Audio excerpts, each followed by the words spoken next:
Olá pessoal, meu nome é João Raposo, sou disseminador de conteúdos de desenvolvimento pessoal e palestrante, e hoje a gente vai saber um pouquinho mais como a memória pode te ajudar a construir os seus sonhos.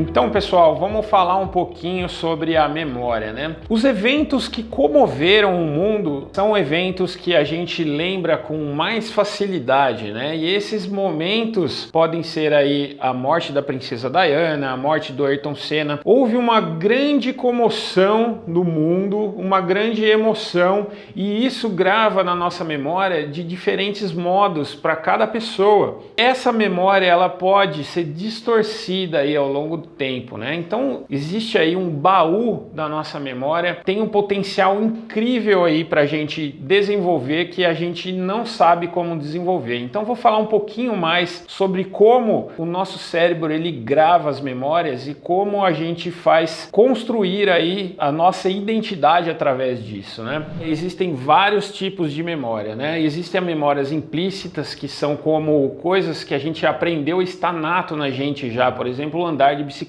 escovar os dentes. Existem também as memórias explícitas, que são relacionadas aí a fatos históricos, né?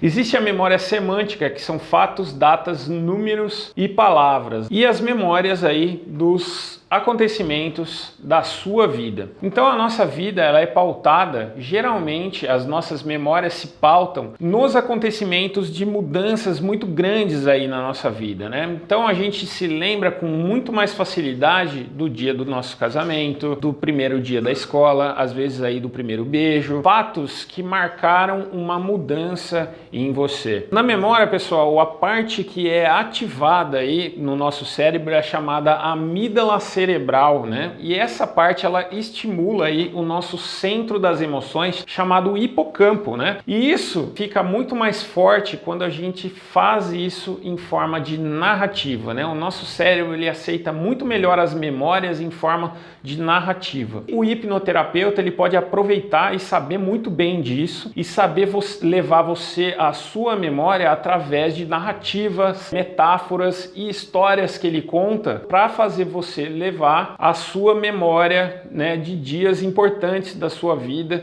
né, que marcaram aí o seu contexto da sua história. E essas memórias, pessoal, muitas vezes podem estar te perturbando e te bloqueando de fazer muitas coisas. Por isso que é muito importante o hipnoterapeuta saber te levar até lá e ressignificar essas memórias, né? Fazer que você avalie bem a crença que você tem em relação a essa memória, porque essa memória trouxe aí uma crença em relação a algo, né? O nosso subconsciente, ele funciona na nossa primeira infância, principalmente, né? Que a gente não é tão questionador nessa fase da vida. Então, tudo o que nos é falado, o nosso subconsciente acaba acatando, né? Então, as vozes permeando a nossa cabeça, que são dos nossos professores, dos nossos pais, de amigos, na primeira infância, o nosso subconsciente acaba acatando e acabando virando crenças e paradigmas aí na nossa cabeça, que muitas vezes, mais tarde,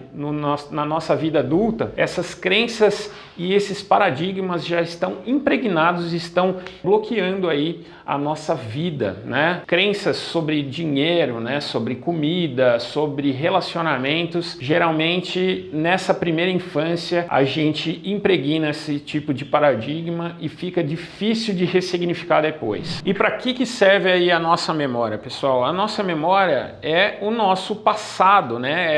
É toda a informação retida aí do nosso passado, né? Mas que o nosso cérebro aí utiliza toda essa experiência aí que nós tivemos aí no passado para formar aí algumas informações que vão prever alguns erros do futuro e vão fazer a gente planejar melhor aí os nossos planos para o futuro, né? De acordo com tudo aquilo que aconteceu no nosso passado, é que a gente consegue aí tricotar essas coisas do passado, fazendo um planejamento do nosso futuro. Então é super importante a gente saber o que aconteceu, a aprender com esses erros, né, e com todas as experiências que a gente teve na nossa vida, para que no nosso futuro a gente não erre novamente com o mesmo erro que a gente cometeu no passado. Então é isso, galera. Falamos um pouquinho, conversamos um pouquinho com vocês sobre a memória e a gente já conversou sobre isso no vídeo de medos e fobias que tá aqui no card. A gente se vê aí no próximo vídeo. Espero que esse conteúdo tenha contribuído para você de alguma maneira. Se inscreva no canal se você está me acompanhando aí no YouTube, ative a sinetinha de notificações e até o próximo vídeo.